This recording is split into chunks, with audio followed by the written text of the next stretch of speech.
السلام علیکم۔ پاکستان میں اس شام کے 7، بھارت میں 7:30 اور یہاں ہمارے اسٹوڈیوز کی گھڑیوں میں صبح کے 10 بج رہے ہیں۔ وائس آف امریکہ واشنگٹن کی اردو سروس سے میں ہوں خالد حمید، خبروں کے ایک بلیٹن کے ساتھ۔ دوحہ میں افغان امن مذاکرات کے لیے رابطہ ٹیم کا کہنا ہے کہ وہ امن بات چیت کے آغاز کے لیے اختلافات کو ختم کرنے کے لیے مسلسل کام کر رہی ہے۔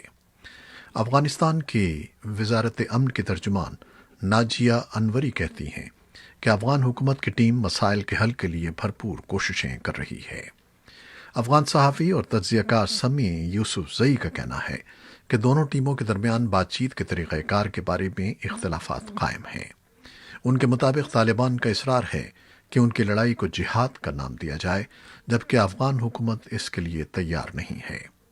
سمی یوسف زئی کا مزید کہنا ہے کہ یہ اختلافات شدید نوعیت کے نہیں ہیں اور اس بات کا امکان موجود ہے کہ انہیں جلد دور کر لیا جائے گا۔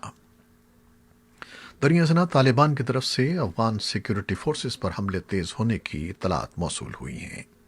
ناروے میں افغانستان کی سابق سفیر شکریہ بارکزئی کہتی ہیں کہ امن بات چیت اور حملے ایک ساتھ جاری نہیں رکھے جا سکتے۔ وزارت داخلہ کے ترجمان طارق آریان کا کہنا ہے کہ طالبان نے گزشتہ 6 ماہ میں 7,000 حملے کیے ہیں، جن سے بقول ان کے ملک بھر میں 3,500 لوگ ہلاک ہو گئے ہیں۔ اقوام متحدہ کی جنرل اسمبلی کا 75واں اجلاس آج منگل سے شروع ہو رہا ہے اور پہلی مرتبہ یہ اجلاس ورچوئل ہوگا، جس کے دوران بعض رہنماؤں کے پہلے سے ریکارڈ شدہ خطاب سنائے جائیں گے۔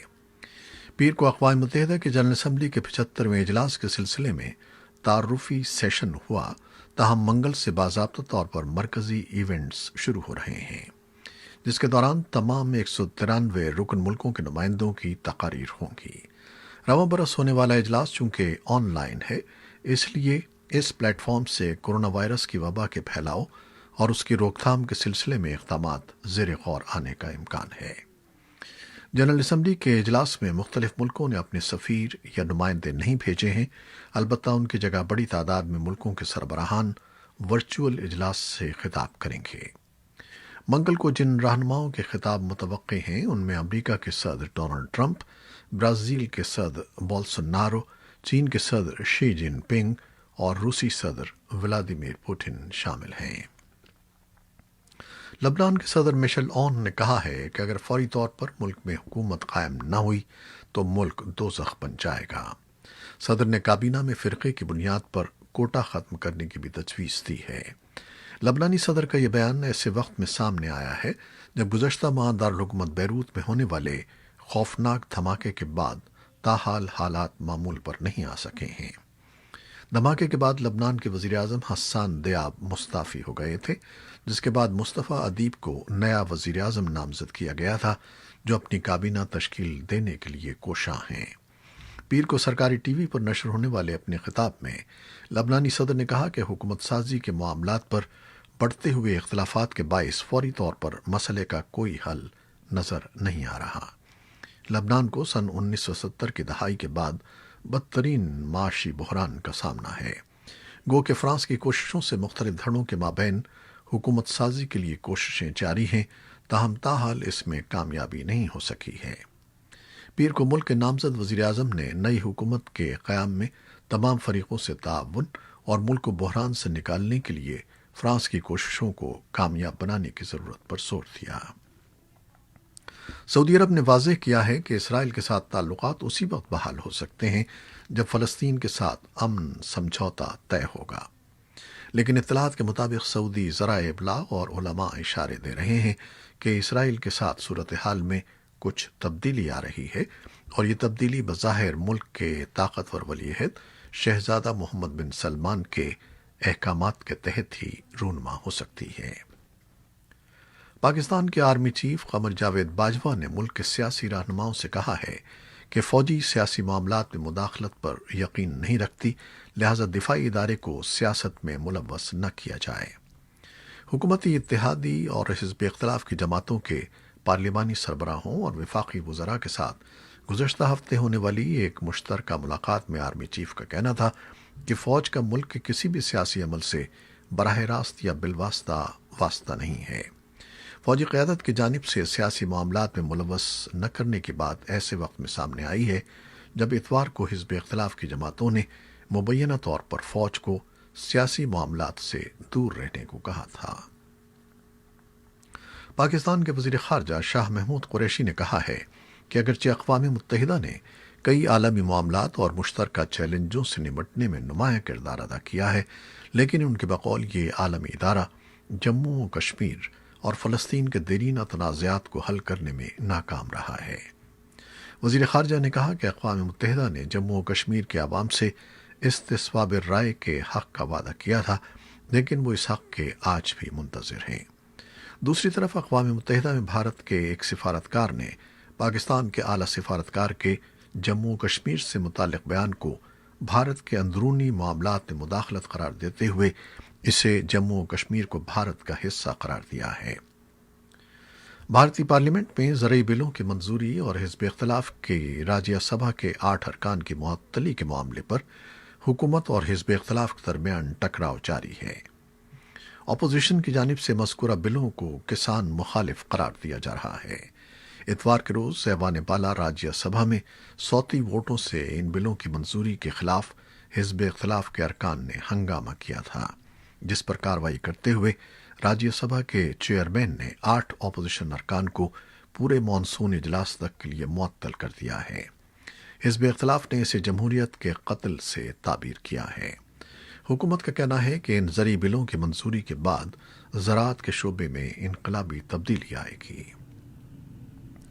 چین کی ایک عدالت نے ریئل اسٹیٹ ٹائکون اور صدر شی جن پنگ کے شدید ناقد رین زی جیانگ کو کرپشن، رشوت ستانی اور عوامی رقوم میں غبن کے الزامات پر 18 برس قید کی سزا سنا دی ہے۔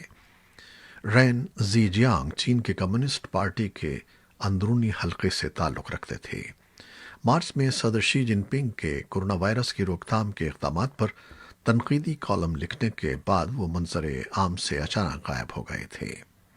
منگل کو بیجنگ کی انٹرمیڈیٹ پیپلز کورٹ نمبر 2 نے اپنے فیصلے میں قرار دیا کہ رین عوامی رقوم میں 74 لاکھ امریکی ڈالر کے برابر غبن کے مرتکب قرار پائے ہیں، جبکہ ملزم نے 12.5 لاکھ چینی یوان رشوت لینے کا اعتراف بھی کیا ہے۔ عدالتی فیصلے کے مطابق 69 برس کے رین نے اپنے تمام جرائم کا اعتراف کیا ہے اور وہ اپنے خلاف سنائے گئے فیصلے کو اعلیٰ عدالت میں چیلنج نہیں کرنا چاہتے۔ عدالت نے رین زی جیانگ پر 42 لاکھ یوان کا جرمانہ بھی کیا ہے۔ کراچی کی انسداد دہشت گردی عدالت نے 8 سال بعد سانحہ بلدیہ کیس کا فیصلہ سنا دیا ہے، جس کے تحت کیس میں 2 ملزمان کو سزائے موت جبکہ 4 کو جرم میں سہولت کاری کے باعث عمر قید کی سزا سنائی گئی ہے۔ اسی کیس میں متحدہ قومی موومنٹ سے تعلق رکھنے والے رہنما حماد صدیقی کو اشتہاری قرار دیا گیا ہے۔ 11 ستمبر سن 2012 کو کراچی کے علاقے بلدیہ ٹاؤن کی ایک گارمنٹ فیکٹری میں آگ لگنے سے والی ہولناک آگ سے وہاں کام کرنے والے 264 افراد زندہ جل کر یا دم گھٹنے سے ہلاک ہو گئے تھے، جبکہ اس واقعے میں 50 سے زائد افراد جان بچانے کے دوران زخمی بھی ہوئے تھے۔ حکومت نے انسانی حقوق کے تحفظ کے لیے سرگرم ادریس خٹک کے خلاف، جو پچھلے سال نومبر میں پراسرار طور پر غائب ہو گئے تھے، فوجی عدالت میں آفیشل سیکرٹ ایکٹ 1923 کے تحت مقدمہ چلانے کا عندیہ دیا ہے۔ سوموار کے روز پشاور ہائی کورٹ کے چیف جسٹس وقار احمد سیٹھ کی عدالت میں ادریس خٹک کی بازیابی کے لیے دائر درخواست کی سماعت کے موقع پر وفاقی وزارت دفاع کے ایک عہدیدار نے اسسٹنٹ ایڈوکیٹ جنرل کی وساطت سے ایک سرب و مہر لفافہ عدالت میں جمع کر دیا، جس میں ادریس خٹک کے خلاف فوجی عدالت میں مقدمہ چلانے کے لیے لکھا گیا تھا۔ ادریس خٹک کے وکیل لطیف آفریدی کا کہنا ہے کہ دہشت گردوں کے خلاف فوجی عدالتوں میں مقدمات چلانے کے لیے آئین اور قوانین میں ترامیم کی میعاد ختم ہو گئی ہے، لہذا وہ حکومت کے اس فیصلے کو عدالت میں چیلنج کریں گے۔ Pakistan national command and operation centre نے کل سے ملک بھر میں 6 سے 8ویں جماعت میں تدریسی عمل بحال کرنے کی اجازت دے دی ہے۔ اسلام آباد میں NCOC کے اجلاس کے دوران حکام نے ملک بھر میں کورونا وائرس کی صورتحال کا جائزہ لیا، جس کے بعد دوسرے مرحلے میں اسکولز کھولنے کی اجازت دی۔ اس سے قبل NCOC نے پہلے مرحلے میں جامعات، کالجز اور 9ویں اور 10ویں جماعت میں تدریسی عمل کی بحالی کی اجازت دی تھی۔ پاکستان میں گزشتہ 24 گھنٹوں میں کورونا وائرس کے شکار 4 مریض چل بسے ہیں، جبکہ 500 سے زیادہ کیسز رپورٹ ہوئے ہیں۔ بھارت میں گزشتہ 24 گھنٹوں میں 75,000 سے زیادہ افراد میں وائرس کی تشخیص ہوئی ہے۔ ایک ماہ کے دوران یہ کیسز کی سب سے کم تعداد ہے۔ بھارت میں اب تک 88,000 سے زیادہ اموات اور 55 لاکھ سے زیادہ کیسز رپورٹ ہو چکے ہیں۔ کورونا سے متاثرہ ملکوں کی عالمی فہرست میں امریکہ پہلے، بھارت دوسرے اور برازیل تیسرے نمبر پر ہے۔ پاکستان میں کورونا وائرس کی ممکنہ ویکسین کینسینو کے تیسرے مرحلے کے کلینکل ٹرائل کا آغاز ہو گیا ہے۔ National command and control centre کے سربراہ اسد عمر نے بتایا کہ کورونا ویکسین چینی کمپنی نے تیار کی ہے۔ آزمائشی مرحلے میں 8 سے 10,000 پاکستانی شریک ہوں گے۔ انہوں نے بتایا کہ ٹیسٹ کے ابتدائی نتائج 4 سے 6 ماہ میں متوقع ہیں، جبکہ قومی ادارے صحت کے سربراہ اور معاون خصوصی برائے صحت نے توقع ظاہر کی ہے کہ ویکسین کے کلینکل ٹرائل سے ملک میں مختلف بیماریوں کے خلاف دیگر ویکسین تیار کرنے کی گنجائش میں اضافہ ہوگا۔ ملک بھر میں کورونا کیسز کی تعداد کم ہونے کے بعد پولیو ویکسین پلانے کی مہم دوبارہ شروع ہو گئی ہے۔ محکمہ صحت کے مطابق سوموار سے شروع ہونے والی اس 5 روزہ مہم کے دوران ملکی سطح پر 5 سال سے کم عمر کے 40 ملین بچوں کو پولیو کے قطرے پلائے جائیں گے۔ یہ پاکستان میں فروری کے مہینے کے بعد ملکی سطح پر پہلی پولیو مہم ہے۔ دوسری جانب صوبہ پنجاب میں 63% ماحولیاتی نمونوں میں پولیو وائرس مثبت پایا گیا ہے۔ ماہرین خدشہ ظاہر کر رہے ہیں کہ لاکھوں کمزور بچوں کی صحت اور جان کو خطرہ درپیش ہو سکتا ہے۔ یاد رہے کہ اب تک پاکستان میں کل 73 پولیو کیسز رونما ہو چکے ہیں، جبکہ گزشتہ سال کل 147 کیسز رپورٹ ہوئے تھے۔ امریکہ کے بیماریوں کے کنٹرول اور روک تھام کے مرکز یعنی CDC نے کووڈ-19 کے پھیلنے سے متعلق نئی معلومات کو اچانک اپنی ویب سائٹ سے ہٹا لیا ہے۔ CDC کا گزشتہ جمعے کے روز کہنا تھا کہ یہ وائرس ہوا کے ذریعے ایروسول نامی چھوٹے چھوٹے ذرات کے ذریعے پھیلتا ہے۔ تاہم CDC نے یہ نئی معلومات پیر کے روز اچانک اپنی ویب سائٹ سے ہٹا دیں اور اپنے سابقہ موقف کو دہرایا کہ کورونا وائرس لوگوں کے درمیان 1.8 میٹر کے فاصلے کے اندر رہتے ہوئے بات کرتے، سانس لیتے، کھانستے یا چھینکتے ہوئے آبی ذرات کے ذریعے منتقل ہوتا ہے۔ CDC پر کورونا وائرس کی ٹیسٹنگ کے بارے میں ہدایات کے حوالے سے بھی تنقید کا سلسلہ جاری ہے، جس میں ایجنسی نے بتایا تھا کہ کسے ٹیسٹ کروانا چاہیے اور کسے نہیں۔ کورونا وائرس کی وبا کے باعث بند کی گئی تفریح گاہیں ڈزنی لینڈ، یونیورسل اسٹوڈیوز اور تھیم پارکس کی انتظامیہ نے کیلیفورنیا کے حکام سے انہیں عوام کے لیے کھولنے کی اپیل کی ہے۔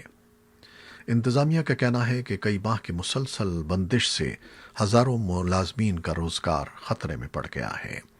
کیلیفورنیا پارکس ایسوسی ایشن کے عہدیداروں کا کہنا ہے کہ کورونا وبا کے باعث 6 ماہ قبل ان تفریحی مقامات کو رضاکارانہ طور پر بند کرنے کا فیصلہ کیا گیا تھا، لیکن اب ایسوسی ایشن نے کیلیفورنیا کے حکام سے کہا ہے کہ وہ حفاظتی اقدامات کے تحت ان پارکس کو کھولنا چاہتے ہیں۔